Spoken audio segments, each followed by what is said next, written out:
Hello friends, my name is Pushpendra Singh Wati. Today I will teach you science chapter first, matter in our surroundings. Anything which occupy space and have their own mass is called matter. जो पुराने समय के philosophers थे उन्होंने matter को 5 state में classified किया था: air, earth, fire, water and sky. जो मैटर के दो मैटर है ना, मॉडर्न साइंस में मैटर को 2 स्टेट्स में क्लासिफाइड किया गया है: physical state and chemical states. जो फिजिकल नेचर होता है मैटर का, एवरी मैटर, हर मैटर है ना वो पार्टिकल से बना होता है, जो होते हैं एटम्स और मॉलिक्यूल से बना होता है हर एक मैटर।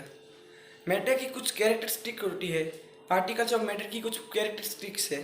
पहली कैरेक्टरिस्टिक्स है, मैटर्स वो पार्टिकल्स होते हैं उनमें स्पेस होता है, बीच में स्पेस बहुत ज़्यादा होता है उनमें।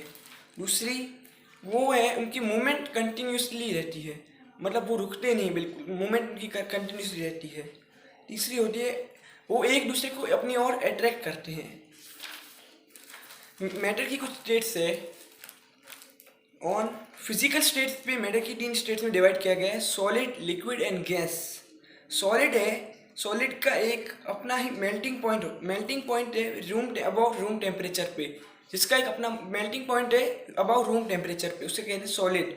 सॉलिड की फिक्स शेप होती है, बिकॉज सॉलिड के पार्टिकल्स होते हैं वो क्लोजली पैक्ड होते हैं एकदम, इसलिए उसकी एक फिक्स शेप होती है। पोजीशन उनकी फिक्स होती है, जो क्यों पोजीशन इसलिए फिक्स होती है क्योंकि उनमें एक स्ट्रॉन्ग फोर्स ऑफ अट्रैक्शन होता है, वो एकदम स्ट्रॉन्ग फोर्स होता है उन पर, इसलिए उनकी पोजीशन फिक्स होती है। सॉलिड की एक फिक्स वॉल्यूम भी है। Solid can not be compressed, solid को कॉम्प्रेसेबल नहीं है सॉलिड बिल्कुल। सॉलिड की डेंसिटी भी हाई होती है। Density means mass per unit volume. एक जैसे कि एक रबर बैंड है, रबर बैंड तो एक सॉलिड है, फिर वो क्या स्ट्रेचेबल है। जब उस पर फोर्स पड़ेगा, जब सॉलिड भी कंप्रेस होगा, फोर्स के बिना सॉलिड कंप्रेसेबल नहीं है। स्पॉन्ज है, स्पॉन्ज के अंदर जो स्मॉल पोर्स होते हैं, पोर्स के अंदर एयर भरी होती है। अगर अपन उसे कंप्रेस करेंगे तो एयर बाहर आएगी, इसलिए वो कंप्रेस होगा, प्रेशर डालेंगे तो।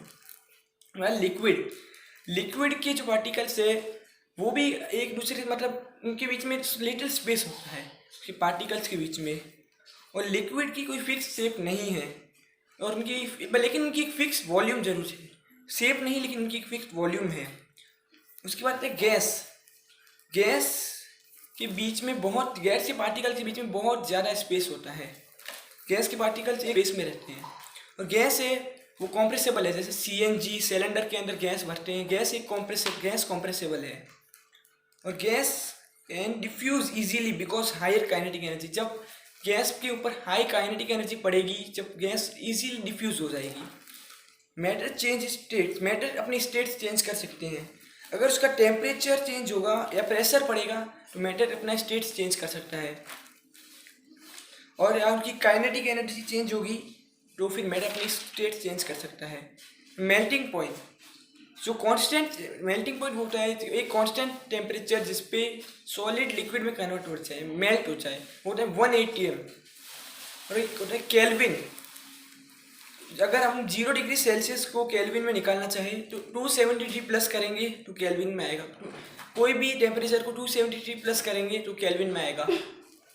उसका latent heat of fusion mean melting, वो अमाउंट जिससे 1 किलो सॉलिड को लिक्विड में कन्वर्ट करना पड़े उसे कहते हैं लेटेंट हीट ऑफ, मतलब उसके लिए क्या कहेंगे, जितनी हीट की ज़रूरत होगी उसको, उस हीट को कहेंगे लेटेंट हीट ऑफ फ्यूज़न।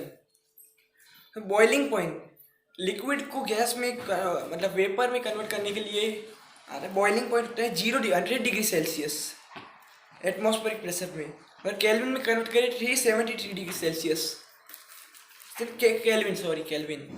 और latent heat of vaporization, amount of heat energy required to change 1 kilo liquid को है ना गैस वेपर में चेंज करने के लिए जो अमाउंट ऑफ हीट की जरूरत पड़ती है उसे कहते हैं वेपराइजेशन।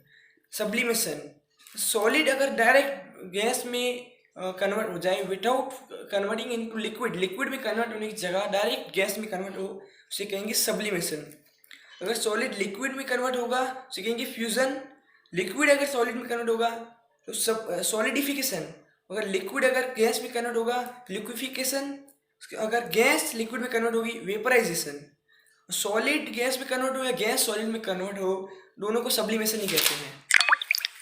इसके बाद आता है इवेपोरेशन। इवेपोरेशन मतलब लिक्विड गैस में कन्वर्ट होता है, उसे कहते हैं इवेपोरेशन। कोई भी टेम्परेचर हो सकता है in boiling point. Evaporation depend in 4 चीज़ों पर करती है। अगर सरफेस एरिया इंक्रीज होगा तो इवेपोरेशन भी इंक्रीज हो जाएगी। अगर विंड स्पीड इंक्रीज होगी तो इवेपोरेशन भी इंक्रीज होगी। अगर ह्यूमिडिटी इंक्रीज होगी तो इवेपोरेशन डिक्रीज हो जाएगी। ह्यूमिडिटी अगर इंक्रीज हो गई तो इवेपोरेशन बहुत डिक्रीज हो जाएगी। और